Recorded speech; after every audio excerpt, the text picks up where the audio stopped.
जय हिंद। देखिए, चाइना का एक इतिहास रहा है कि वो एक कम्युनिस्ट कंट्री है और अपने देश के अंदर हो रहे विद्रोहों को दबाने के लिए अपनी जनता को मीडिया से दूर रखता है और विदेशी आक्रमण या किसी छोटे मोटे लड़ाई का सहारा लेता है ताकि वहाँ की देश इसे भूल सके। ऐसे ही 1962 में हुआ था। 1960 में माओ के खिलाफ वहाँ आंतरिक विद्रोह की संभावना हो रही थी। माओ ने इसका फायदा उठाते हुए 62 की लड़ाई थोप दी भारत के ऊपर और अक्साई चीन का एरिया कब्जा कर लिया।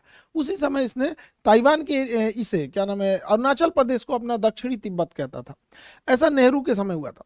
अभी यहाँ पर सी जिनपिंग जो है, इसके समय भी बहुत तेजी से विरोध हो रहा है। चाइना में सी जिनपिंग के खिलाफ बहुत तेजी से बगावत हो रही है। इसने भी वही सहारा लिया जनता का ध्यान भटकाने के लिए। इसने भी भारत से लड़ाई थोपने के लिए कई बार अक्सर उत्साह वाले काम किए हैं। अभी हाल में इसने तवांग में घुस गया। अरुणाचल प्रदेश का जगह है तवांग घाटी। तवांग में जहाँ बोमडीला दर्रा भी है, तवांग जिला में है, वहां पे चाइनीज सैनिक ऊपर आने लगे भारतीय पोस्ट पर। भारतीय सैनिकों ने ले डंडा मार के कपार फाड़ दिया है सब चाइनीज सबका। एक भी भारतीय को किसी भी तरह की गंभीर चोट नहीं आई है, ना ही कोई भारतीय सैनिक शहीद हुआ है। ये हमारे रक्षा मंत्री का खुद का संसद में दिया हुआ स्टेटमेंट था। और वहीं चाइनीज मीडिया इस पर एकदम चुप है। जब चाइनीज पिटाते हैं सब ना तो एकदम चुप हो जाते हैं। आपको याद होगा जो जून 2020 पिटाया था, 6 महीना बाद बोला था कि हाँ हम लोग पिटा गए। वो सब इतनी होता है, सब आके भाज रहा था, सब मार यहाँ पे लाठी लाठी का पार फाड़ दिया सब चाइनीज सबका। चाइना वहां से भाग निकला और अभी चाइना कुछ नहीं बोल रहा है। अपनी जनता का ध्यान भटकाने के लिए ये कभी ताइवान के ऊपर अटैक करता है, कभी ये भारत की ओर। अभी इसके जो फाइटर जहाज थे सब वो कई बार उत्तराखंड के पास में मडराने लगे सब। उत्तराखंड के पास मडराने के भी कई रीजन है। उत्तराखंड में अभी भारत और अमेरिका की सेना यहाँ बहुत करीब नंदा देवी पर्वत के पास आकर चाइना के पास युद्ध अभ्यास की। इसीलिए वो अपने ड्रोन को, और उसने सबसे बड़ा जो बमवर्षक जहाज बना है S-20 ये बमवर्षक जहाजों को भारत के सीमा के पास उड़ाते रहता है। तो भारतीय सेना भी अपनी वायु से एयरफोर्स को तुरंत एक्टिवेट कर देती है और एयरफोर्स भी ऊपर से जाके वार्निंग देने लगती है कि अगर इधर की ओर आओगे तो तुम्हारा भी इलाज कर दिया जाएगा बढ़िया से। चाइना को पता चल गया है कि भारत की अब विदेश नीति जो है काफी एग्रेसिव हो गई और ये होना भी चाहिए। हमें अपने दुश्मनों को पहचानने में क्षणिक भी देर नहीं करनी चाहिए। इंडियन एयरफोर्स अब काफी तेजी से चाइना का मुकाबला करने लगती है। चाइना के साथ समस्या ये है कि यहाँ पे तिब्बत है। तिब्बत का पठार इतना ऊंचा है कि यहाँ पे कितना भी बेहतरीन जहाज दे दीजिए, कितना भी बेहतरीन जहाज, वो अपने फुल कैपेसिटी से नहीं उड़ सकता है क्योंकि तिब्बत के ऊपर ऑक्सीजन की मात्रा बहुत कम होती है और किसी भी जहाज हो गया उसमें ईंधन जलने के लिए ऑक्सीजन की जरूरत ज्यादा होती है। तो यहाँ कितना भी बढ़िया जहाज रहेगा, यहाँ से यहाँ आने में अपनी पूरी पावर नहीं लगा सकता है। जबकि भारत का जहाज तो इधर ही रखा हुआ है, यहाँ पर इसके लिए ज्यादा उधर नहीं है, इसी को ज्यादा दिक्कत आता है। आपको पता होगा तिब्बत और हिमालय के ऊपर से कोई कमर्शियल जहाज जाते भी नहीं है सब यहाँ पे। तो इंडियन एयरफोर्स काफी एग्रेसिव में इसमें आगे बढ़ रही है। लेकिन चाइना इसे अन्य जगहों से घेरना चाह रहा है। पाकिस्तान के सहारे घेरना चाह रहा है, इधर मलक्का के सहारे, इधर तंजानिया के सहारे, तंजानिया के साथ इधर से मलक्का को इधर से, और ऐसे चारों ओर से चाइना भारत को घेरना चाह रहा है। हालांकि भारत भी इससे अब काउंटर अटैक के मूड में आ गया है। भारत अपने वायुसेना की ताकत को लगातार बढ़ा रहा है। एयर बेसेस को भारत बढ़ाया जा रहा है। अभी गुजरात में दीसा एयरबेस का शिलान्यास किया गया। यह एयरबेस बहुत जरूरी था। दीसा एयरबेस कहाँ है उससे पहले आपको पाकिस्तान के एयरबेस का आइडिया होना चाहिए। पाकिस्तान का इधर का एरिया है बलूचिस्तान, इधर उसके दुश्मन कम है अफगानिस्तान है, तो उसमें अफगानिस्तान के पास कोई उतना टेक्नोलॉजी ही नहीं है। और उसका ज़्यादातर एयरबेस अगर आप देखेंगे तो ये भारत की ओर मिलेगा। ये उसने पाक ऑक्युपाइड कश्मीर है, पीओके पे कब्जा कर लिया है यहाँ पे। अब यहाँ अगर आप ध्यान देंगे तो ये पाकिस्तान के बहुत सारे एयरबेस है, जिसमें एक तो यहाँ शहबाज एयरबेस इसका बहुत प्रसिद्ध है। यहाँ F-16 जहाजें रहती हैं। शहबाज एयरबेस, सुकूर एयरबेस, यहाँ पर मीरपुर एयरबेस, ये 3 एयरबेस पाकिस्तान के बहुत ही फ्रंट लाइन की एयरबेस है भारत को आगे की ओर काउंटर करने के लिए। और एक कश्मीर के पास में आया स्कार्दू एयरबेस। ये एग्जाम में क्वेश्चन पूछते हो भैया स्कार्दू एयरबेस कहाँ, पीओके में ही है स्कार्दू। तो कुछ जगह जो है ना करंट में जब फेमस हो जाते हैं तो उससे कुछ क्वेश्चन पूछता है, इसलिए याद रखने आप है। तो यहाँ मीरपुर एयरबेस, सुकूर एयरबेस और यहाँ शहबाज एयरबेस, यहाँ पर इन एयरबेस से भारत में अंदर तक हमला किया जा सकता था। इसको काउंटर करने के लिए जोधपुर में फलोड़ी एयरबेस था, गुजरात के कच्छ में नलिया एयरबेस था। तो ये यहाँ से इसे काउंटर किया जा सकता था, लेकिन अभी पीएम मोदी ने यहाँ पर एक दीसा एयरबेस का उद्घाटन किया। दीसा एयरबेस जो है अब यहाँ से और अंदर तक काउंटर अटैक किया जा सकता है। तो ये एयरबेस भारत के लिए बहुत जरूरी है, क्योंकि हमको हर तरह से काउंटर अटैक के लिए रेडी रहना है, क्योंकि चाइना लगातार पाकिस्तान को सपोर्ट करते जा रहा है। तो ये एयरबेस जरूरी है। भारत अब अपने जितने भी एयरबेस हैं उसको, उसमें जो जहाज़ों को रखने के लिए बंकर है उसे अब नए मॉडल से अपग्रेड कर रहा है। उसका नाम है next generation harden aircraft shelter. ये इतने मजबूत होते हैं कि रनवे के बाद जहाज को अगर इसमें ले आ देते हैं तो इसके ऊपर 1000 किलो का भी बम गिरा दिया जाता है ना, इसको कोई असर नहीं होता है। इसकी टेस्टिंग हो चुकी है। देखिए ये जहाज इसी के अंदर था, ये जहाज इसके अंदर था, इसको रख के तोड़ा है सब, ये ऊपर वाला ब्लास्ट हो गया है, जहाज चुपचाप निकल के चला गया। तो ये भारत इसको बहुत तेजी से अपने हर एक एयरबेस में इसको ला रहा है, ताकि जहाज जो है एयरबेस पे भी सेफ रह सके, ताकि युद्ध की स्थिति में काउंटर अटैक किया जा सके। भारत इसको बहुत भली भांति से समझ गया है कि अब हम लोगों को एग्रेसिवली आगे बढ़ना पड़ेगा, क्योंकि चाइना लगातार हमें घेरते आ रहा है। इसलिए भारत ने अपने यहाँ, ये तो हो गया अफगानिस्तान के लोगों को भारत से बहुत लगाव रहता है। तो भारत अफगानिस्तान भारत में रिलेशन अच्छा है, लेकिन पीओके कब्जा करने की वजह से डायरेक्ट कनेक्शन नहीं है। यहाँ पर है आपका तजाकिस्तान। ये ताजिकिस्तान जो जगह है, यहाँ पर भारत 2 ठो एयरबेस ले रखा है। यहाँ से हम चाइना के लिए भी काउंटर अटैक कर सकते हैं, यहाँ से पाकिस्तान के डीप एरिया में भी काउंटर अटैक कर सकते हैं। 2 एयरबेस है यहाँ पर, एक का नाम है ऐनी एयरबेस और एक का नाम है फारकोर एयरबेस। तो ये दोनों एयरबेस ताजिकिस्तान में, फारकोर और ऐनी एयरबेस, इससे हम लोग चाइना के एरिया में काउंटर अटैक और पाकिस्तान में कर सकते हैं। ये सबसे ज्यादा काम कब करेगा?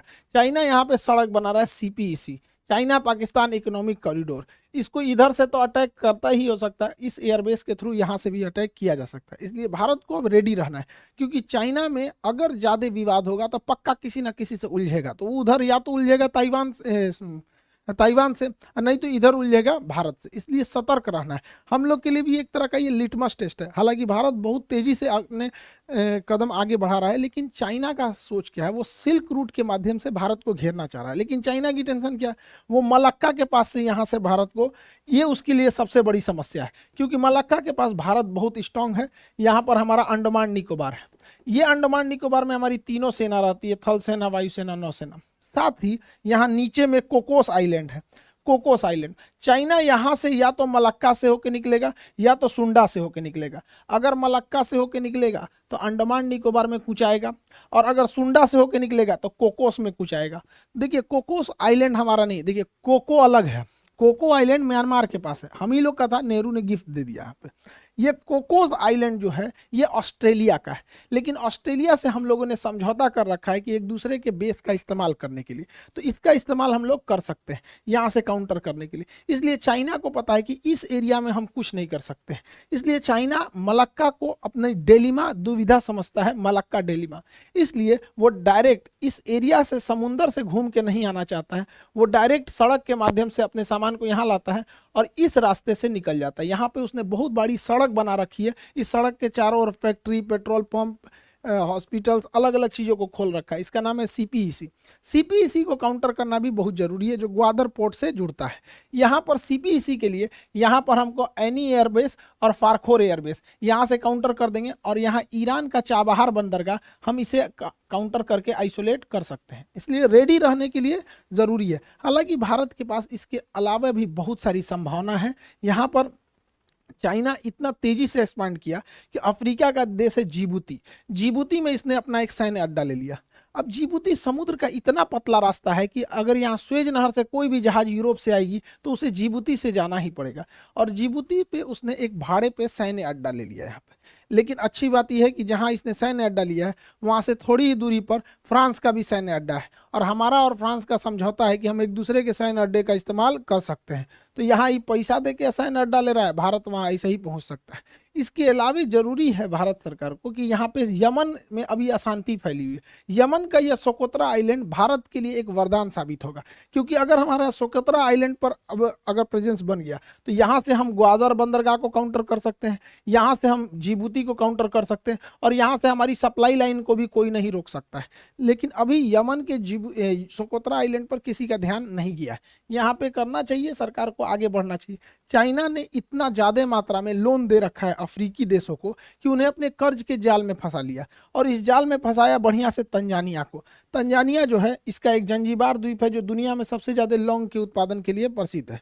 तंजानिया के सभी समुद्री तटों को चाइना मांग रहा है कि हमको दे दो लीज पे, ये सारे समुद्र तट पे हम अपने बंदरगाह बनाएंगे। और आपको पता है कि चाइना अगर बंदरगाह बना दिया तो वहाँ अपनी पनडुब्बी नौसेना की जहाज़ों को लाएगा। हम लोगों की लाख कोशिशों के बावजूद चाइना का जहाज यहाँ पर अपना लंगर डाल ही दिया। इसलिए इसे काउंटर करने के लिए भी भारत के पास कई सारे द्वीप हैं। सेशेल्स का द्वीप एजम्पशन आइलैंड, जिस पर भारत अपना मतलब बेस बनाने वाला है, सेशेल्स में यहाँ पर है। मॉरिशस में एग्लीगा द्वीप है। ये दोनों द्वीप यहाँ से काउंटर अटैक के लिए यहाँ पर अवेलेबल हो सकते हैं। तो कहने का सेंस ये है कि भारत को पहले से अब रेडी रहना चाहिए, क्योंकि चाइना में जहां उथल पुथल होगा तो सी जिनपिंग अपने देश की जनता का ध्यान अपने ओर से हटाने के लिए वो कि या तो ताइवान की ओर हमला करेगा या तो फिर भारत की ओर। हालांकि भारत की ओर करेगा नहीं, अब उसको पता है कि 62 नहीं रह गया, यहाँ पे आदमी दौड़ा के मारेगा उसको। हालांकि युद्ध में अब अगर देखेंगे तो वर्तमान परिदृश्य में कई सारी चीजें चेंज हो गए हैं। यूक्रेन युद्ध में ड्रोन ने पूरी तरह से कंप्लीट सिनेरियो को ही चेंज कर दिया।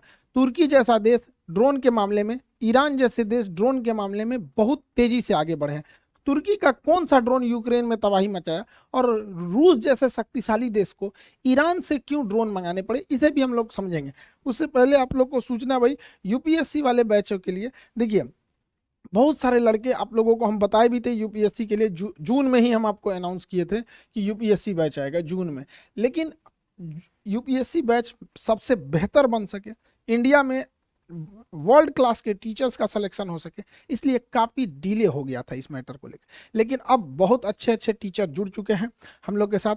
हिस्ट्री के लिए मणिकांत सर हैं, आपके पॉलिटी के लिए राजेश मिश्रा सर हैं, और भी बहुत सारे टीचर हैं हम लोग के। एक एक करके अब हम लोग सबके बारे में जानते चलेंगे। यहाँ पर यूपीएससी के बैच में जितने लड़के इनरोल नहीं हो पाए थे, अब आप लोग इनरोल हो जाएंगे, ताकि जो लड़के ऑलरेडी एप्लीकेशन में पढ़ रहे हैं वो इनरोल हो चुके हैं। तो यूपीएससी वाले बच्चे आप लोगों के लिए बहुत कम में फी है, 7500 में। ये हो सकता है कि कुछ 8000 के आसपास या फिर इसी में रहेगा, इतना फीस है। सबसे कम फी, एकदम क्वालिटी वाइज सबसे बेहतरीन रखा गया इसको। इसमें आपका पीटी और मेंस सभी को कवर कराया जाएगा, जैसा कि आपको वादा किए थे कि हम लोगों को यूपीएससी के सेक्टर में बहुत आगे काम करना है। ये ज़रूरी भी है, क्योंकि हिंदी मीडियम के लड़के जो गांव के पृष्ठभूमि के थे, बड़ी फीस की वजह से वो पढ़ाई नहीं कर पाते थे। मेरी भी मजबूरी थी, एप्लीकेशन में उतना जगह नहीं था, जिस वजह से हमको एप्लीकेशन के लड़कों को बोलना पड़ा। फिर आप लोग यूट्यूब परिवार आपको कैसे छोड़ सकते हैं, तो आप लोग को भी कर रहे हैं। तो गाँव का जितना भी लड़का है, जिन लोगों को अब दिल्ली जाने के लिए पैसे नहीं थे, अब वहाँ गाँव तक में आपको अब शिक्षा दी जा सकती है। तो अभी ये है आपका, जितना जल्दी इसमें इनरोल हो जाएंगे लोग, उतना जल्दी क्लास हो जाएगा। क्योंकि एप्लीकेशन वाले ऑलरेडी इनरोल हो गए हैं, तो उनको 2 दिन हम रोक लेंगे। संडे को आप दोनों लोग को जैसे उनका पहले से एडमिशन हो गया, आप लोगों को इधर 4 दिन टाइम देते हैं, फिर संडे से हम दोनों का क्लास एक साथ चालू कर देंगे। तो जो लोग एप्लीकेशन पे ऑलरेडी जुड़ गए हैं, उन लोगों का क्लास संडे तक के लिए थोड़ा सा डिले किया गया, ताकि इन लोगों को भी एक साथ जोड़ के क्लास को आगे प्रोसीड किया जा सके। तो संडे से तक आप लोग को टाइम है। आप यूपीएससी में जितने नए लड़के हैं जुड़ेंगे, और एक एक करके आपको सारे टीचर से हम इंट्रोड्यूस कराते रहेंगे। आप लोगों को भी बहुत मजा आने वाला है। अब यूपीएससी में क्या है कि अब फीस कम होने की वजह से बहुत नॉर्मल फीस कर दी है। पहले आप जाएंगे तो 2-2.5 लाख रुपए फीस पड़ती है दिल्ली में। आप वैसे ही टीचर से जो दिल्ली में हैं, उन्हीं लोगों से एकदम बेहतरीन मार्गदर्शन में आप लोग शिक्षा लेंगे। और अब जो कहा जाता था हिंदी मीडियम के लड़कों का रिजल्ट नहीं होता था, तो अब बहुत सारे ऐसे लड़के थे जो गरीबी की वजह से नहीं शिक्षा ले पाते थे, अब उन लोगों के लिए भी एक मौका है। तो आई होप आप इसको समझे होंगे। अब एक एक करके हम आपको यूपीएससी के शिक्षक लोगों से मिलाते रहेंगे। आप लोगों से भी कहते हैं, मन लगा के पढ़ाई कीजिएगा, माँ बाप का सपना पूरा कीजिए, देश बदलिए, और कोशिश कीजिए कि जब अधिकारी बने तो एकदम जमीनी लेवल पे काम करें, ताकि देश आगे बढ़ सके। आई होप आप इसे समझे होंगे। मिलेंगे नेक्स्ट क्लास में। जय हिंद।